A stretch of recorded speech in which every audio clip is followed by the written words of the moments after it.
What's poppin', world? Another video for y'all. Y'all read the title. Let's get right into it. Now I know a lot of y'all struggling with this. I ain't finna make this a long video. I'm gonna get straight to the point. That, on the surface, when you're learning about dynamics and relationships and you're getting out there and you're just collecting all this data far as what does it mean, or what does an interaction or a dynamic at its height, how you should recognize it, how you should value it, right? So this is the number one reason why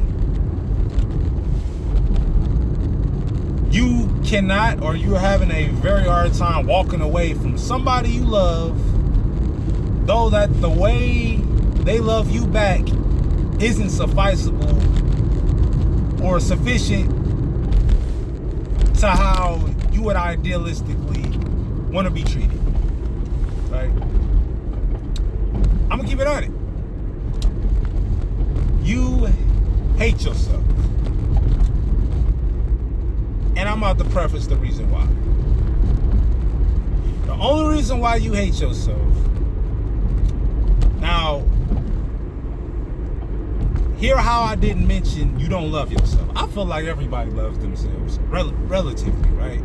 I don't think nobody just, when people talk about, oh, well, I need to work on my self-love, and I think, yeah, there's always room for improvement.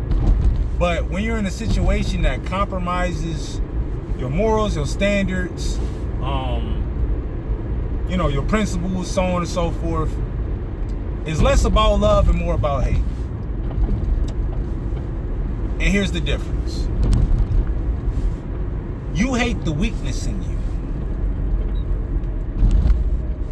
You know your intentions is good because your intentions is where the love is at. But on the other end, the weakness prohibits you from thriving in those intentions because there's a conflict of interest. So it's an internal battle that when you have to make tough choices, you're going to choose you first, and it's relatively you have to be selfish, right?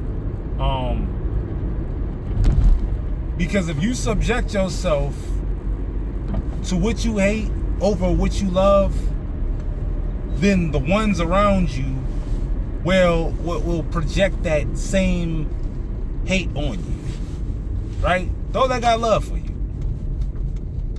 That's why people can sit up there and cross lines with you, disrespect you, call you out, call you names, all this BS, because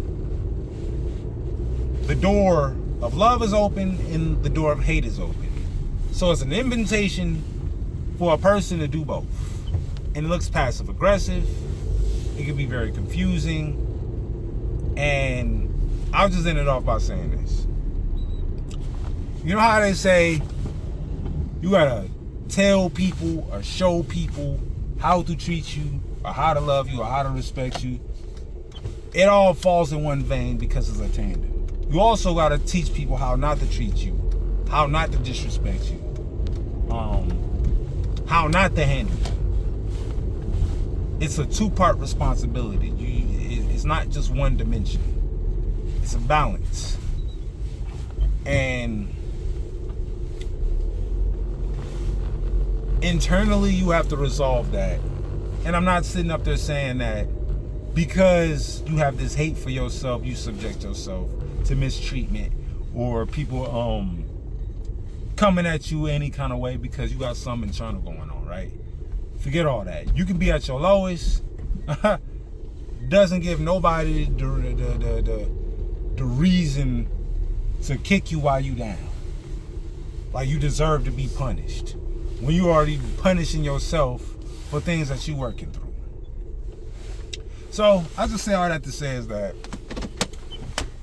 that's the number one reason why you can't walk away from either a friendship, a family member, or a relationship that you feel like is a conflict you know, just a pretty much it's a compromise of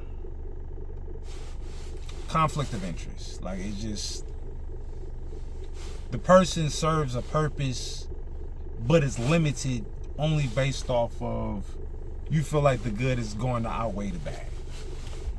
And if somebody can't respect you, or let me flip it around. If somebody feels like they can disrespect you, then the respect is null and void. Point blank, period. Meaning that if somebody's showing a certain level of hate, their love is automatically just disregarded. So, hopefully that helped y'all out. Comment, like, subscribe. More videos on the way. I'm gone.